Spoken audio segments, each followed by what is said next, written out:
नमस्कार दोस्तों, स्वागत है आपका अपने चैनल नानीज गार्डन में।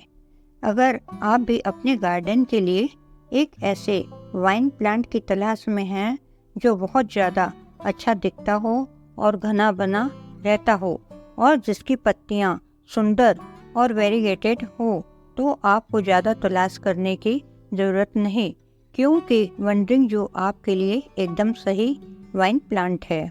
दोस्तों, मैं आज आपको इसी प्लांट के बारे में पूरी जानकारी दूंगी और ऐसे टिप्स और ट्रिक्स बताऊंगी कि आपको वनड्रिंग जो हमेशा हरा भरा रहेगा और इसके पत्तों के रंग भी हमेशा चटकदार रहेंगे।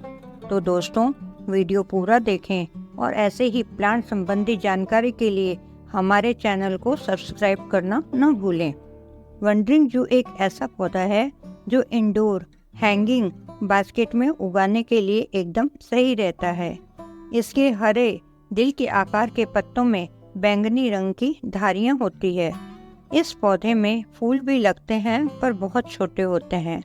वनड्रिंग जू अपने यूनिक सेट्स के कारण आपके घर में बहुत सुंदर लगता है।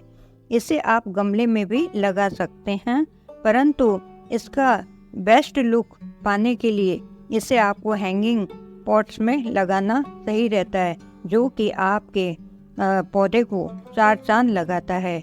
जमीन या गमले में वो लुक नहीं मिल पाता है। वनड्रिंग जू प्लांट की देखभाल कैसे करें, वह हैंगिंग पॉट में इसकी देखभाल कैसे करें। वनड्रिंग जू हर तरह की सनलाइट में ग्रो हो जाता है, परंतु ज़्यादा इसकी ग्रोथ इनडायरेक्ट सनलाइट में होती है। इसे 6 से 8 घंटे की इनडायरेक्ट सनलाइट में रखने से ये तेजी से ग्रो करते हैं और इसमें नए पत्ते आते हैं। वनड्रिंग जो पॉट की मिट्टी को नम बने रहना जरूरी है, पर इसका मतलब यह नहीं है कि इसे हमेशा पानी में डुबा कर रखें।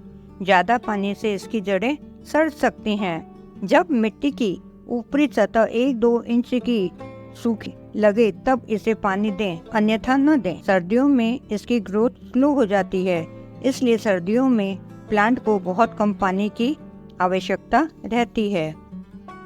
वनड्रिंग जू गर्मियों का पौधा है और यह गर्मियों में सरवाइव कर जाता है। इस पौधे को 15 से 30 डिग्री तापमान की आवश्यकता होती है।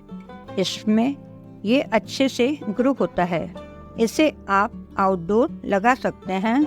उत्तर भारत में तापमान 30 के ऊपर जाने पर इसे ऐसी जगह रखने का प्रयास करें जहां सुबह की 3-4 घंटे की इसे धूप मिल जाए। उसके बाद डायरेक्ट सनलाइट इसे न मिले, क्योंकि बहुत तीखी तेज धूप में पत्तियों के रंग फीके पड़ जाते हैं। छायादार बालकनी या टेरेस की यह शोभा कई गुना बढ़ा सकता है और आपके आँखों को भी सुकून दे सकता है। पर ध्यान रहे कि जब मौसम बहुत सर्द होने लगे तो इसे आप वापस अंदर ले आएं। वनड्रिंग जू प्लांट को कम से कम 6 से 8 इंच के हैंगिंग बास्केट में लगाना सही रहता है।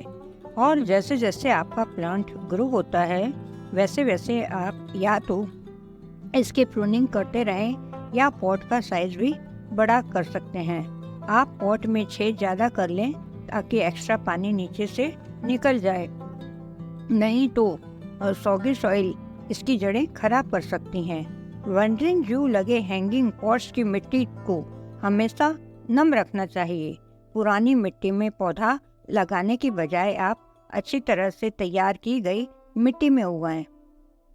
इसके पॉटिंग मिक्स में 1 भाग कोकोपीट का रखें, 1 भाग गार्डन सॉइल व सैंड और 1 भाग वर्मी कंपोस्ट रखें। इससे पॉट की मिट्टी नम रहेगी और यदि आप 1-2 दिन पानी न भी दे पाए तो भी इस प्लांट को कोई फर्क नहीं पड़ेगा।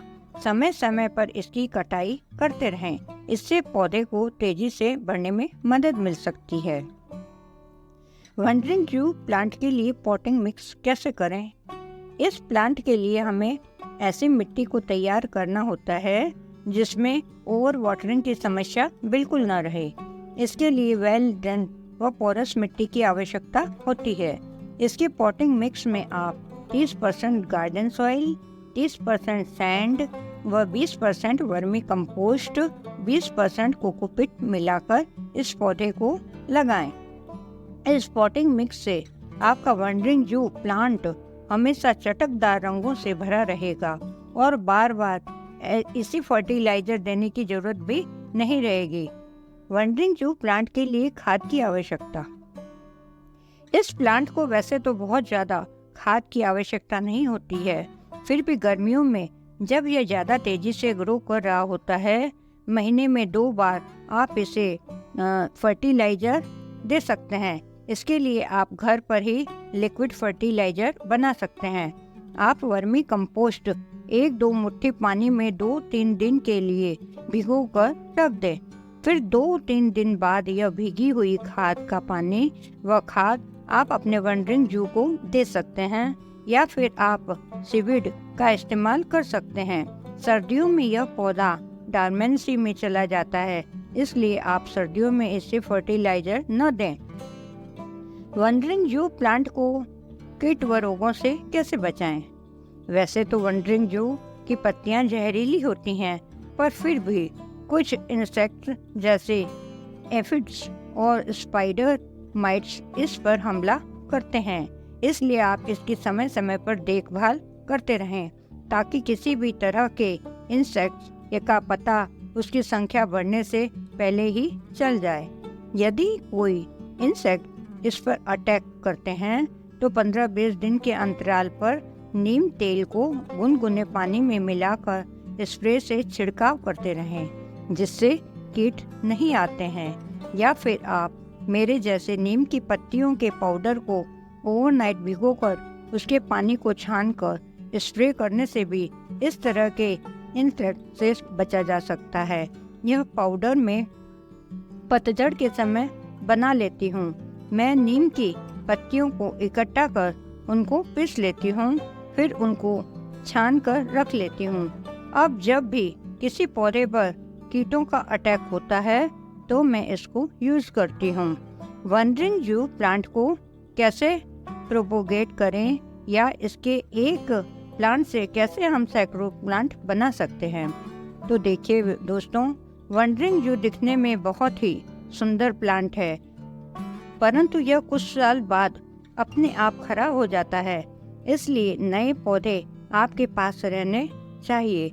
इस प्लांट से नए प्लांट बनाकर आप इसे अपने दोस्तों, परिवार वालों को गिफ्ट के रूप में भी दे सकते हैं। इस प्लांट को आसानी से प्रोपोगेट किया जा सकता है। पुराने पौधे की कुछ स्टेम्स काटकर उसके नीचे आप एलोवेरा जेल लगा लें, फिर आप उसके स्टेम को 1 या 2 इंच की मिट्टी में लगा दें। इस तरह कुछ सप्ताह बाद यह अपनी नई जड़ें बना लेता है और इसमें नई पत्तियां आने लगती हैं। या फिर आप इसकी कुछ स्टेम को पानी में डालकर रख सकते हैं और हर हफ्ते उसके पानी को बदलते रहें। कुछ समय बाद इसमें जड़ें आने लग जाएंगी, जिससे आप मिट्टी में लगाकर नए प्लांट तैयार कर सकते हैं। वंडरिंग जू प्लांट की बहुत ही सुंदर वैरायटी जो आपने पहले कभी नहीं देखी होगी। तो दोस्तों, वंडरिंग जू का पौधा कम से कम 75 अलग अलग प्रजातियां इसकी होती हैं, जिसमें कुछ विषैले खरपतवार होते हैं व कुछ बेशकीमती आउटडोर पौधे होते हैं। 3 प्रजातियों को मुख्य रूप से इंडोर हाउस प्लांट्स के रूप में उगाया जाता है और उन्हें आमतौर पर वंडरिंग जू के रूप में जाना जाता है। टिप पलीडा, इसे पर्पल हार्ट भी कहते हैं। इसमें बैंगनी पत्ते होते हैं व हल्के बैंगनी कलर के फूल आते हैं और देखने में बहुत ही आकर्षक होते हैं और इजी टू मेंटेन प्लांट होता है। इसे भी बड़ी आसानी से प्रोपोगेट किया जा सकता है और आप अपने दोस्तों को इसे गिफ्ट रूप में भी दे सकते हैं। टी जेब्रिना, इसके हरे दिल के आकार के पत्तों में बैंगनी रंग की धारियां होती हैं। इस पौधे में फूल भी लगते हैं जो बहुत ही छोटे होते हैं। यह पर्पल हार्ट की तुलना में थोड़ा अधिक रंगीन प्लांट है। टी कैलिसिया एक अन्य प्रजाति है और इसमें बोल्ड सफ़ेद धारियाँ हैं। यह हैंगिंग बास्केट के लिए सबसे परफेक्ट प्लांट है। दोस्तों, वंडरिंग यू के लिए ऐसी टिप जो आपको मई जून की गर्मियों में बहुत काम आएगी, वह मैं आपको बताने जा रही हूँ। गर्मियों में आपके पौधे के आसपास नमी की कमी हो जाती है, जिससे वंडरिंग यू को सही ग्रोथ नहीं मिल पाती है। इस प्लांट को पर्याप्त नमी की जरूरत होती है, इसलिए गर्मियों में पौधे के आसपास नमी बढ़ाने के लिए ऐसा आसान तरीका आप अपना सकते हैं। आपको क्या करना है कि एक ट्रे या प्लेट में पानी भरकर उसमें कुछ पत्थर डाल दें और पौधे के आसपास रख दें। इससे पानी में गर्मी के कारण वेपोरेट होकर इस पौधे के आसपास नमी बना देता है। ऐसा करने से आपका वंडरिंग यू स्वस्थ रहता है। एक और टिप, यदि आप अपने वंडरिंग यू पौधे को इंडोर रखते हैं तो इसकी डंठल पतली व लंबी सी हो जाती है, तो देखने में सुंदर नहीं लगती है। इससे बचने के लिए आप इसके रेगुलर प्रूनिंग करते रहें, जिससे इसमें नई नई शाखाएं निकलने लग जाएंगी और पतली शाखाएं नहीं बनेंगी।